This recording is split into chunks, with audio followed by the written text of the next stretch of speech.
There's a quiet war going on inside your body, and it's not just between good and bad cholesterol or blood pressure and salt. It's between tiny microbes in your gut, some helpful, some not so helpful, and the long-term fate of your heart, your kidneys, and everything in between. Welcome to the world of the gut-heart-kidney axis, where trillions of bacteria aren't just digesting your dinner. They're writing the first drafts of your medical history. For decades, cardiovascular and renal diseases were treated like separate problems, each with their own risk factors and treatment strategies. But recent research is revealing that both are deeply entangled with the gut microbiome. Inflammation, oxidative stress, endothelial dysfunction, and metabolic imbalance, hallmarks of both heart and kidney disease, can all be linked back to changes in the types and behavior of gut bacteria. These microscopic residents produce compounds that either support systemic health or quietly sabotage it. And one of the microbes starting to raise red flags is Blauschia hydrogenotrophica. At first glance, Blauschia hydrogenotrophica doesn't sound like trouble. It's a member of the Blauschia genus, which includes some bacteria associated with good health. But unlike its more helpful cousins, B. hydrogenotrophica thrives in low-fiber, high-fat, and high-protein diets. It specializes in breaking down amino acids and other nitrogen-rich compounds, producing metabolic byproducts like ammonia and hydrogen sulfide, both of which can damage gut barrier integrity and promote chronic inflammation. Overabundance of this species has been linked to worsened renal function, higher blood urea nitrogen, BUN, levels, and vascular stress. In people with chronic kidney disease, CKD, elevated levels of B.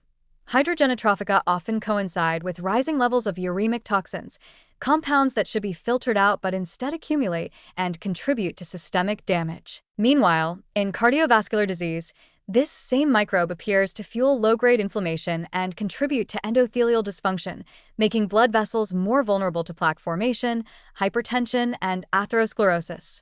It's a slow drip of biochemical sabotage, with a surprisingly central origin point: the gut. So how do you keep Blauschia hydrogenotrophica and other problematic bacteria in check? The answer, as usual, lies in the food you eat, and more importantly, what you don't eat. First, reduce the fuel. Diets rich in red meat, animal fat, and highly processed foods promote a microbial profile that favors B. hydrogenotrophica and other nitrogen-loving species. The byproducts of protein fermentation, like trimethylamine, TMA, and indoxyl sulfate, are known to worsen heart and kidney outcomes. When protein isn't balanced with sufficient fiber, these fermentation pathways go unchecked, and the gut begins to favor bacteria that thrive in inflammatory, toxic environments. Next, feed the competition. High-fiber, plant-based foods, especially those rich in prebiotic fibers, support the growth of bacteria that crowd out B.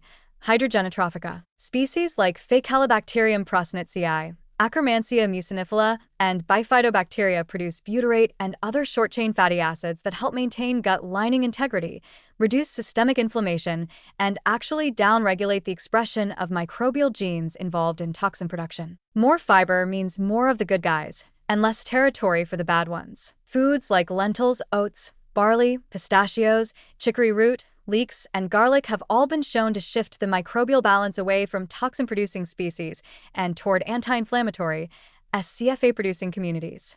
Polyphenol-rich foods, like berries, green tea, and cocoa, also seem to modulate microbial populations in a way that suppresses B. hydrogenotrophica's growth and activity, likely due to their selective prebiotic effects. And let's not forget fermented foods.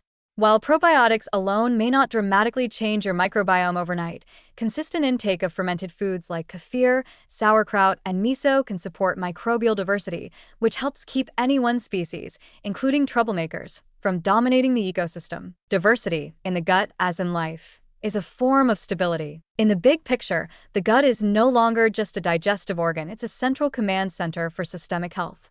The bacteria that live there don't stay there. Their metabolic fingerprints show up in your bloodstream, your arteries, your kidneys, and your immune system. When species like Blauschia hydrogenotrophica become overabundant, they quietly accelerate damage across multiple organs. But with the right diet, one that's rich in fiber, colorful plants, and low in animal protein, you can help steer your microbiome back toward a state of balance. The gut-heart-kidney axis isn't just a scientific concept, it's a roadmap. And the sooner we learn to drive it with better food, the more likely we are to avoid the detours of chronic disease.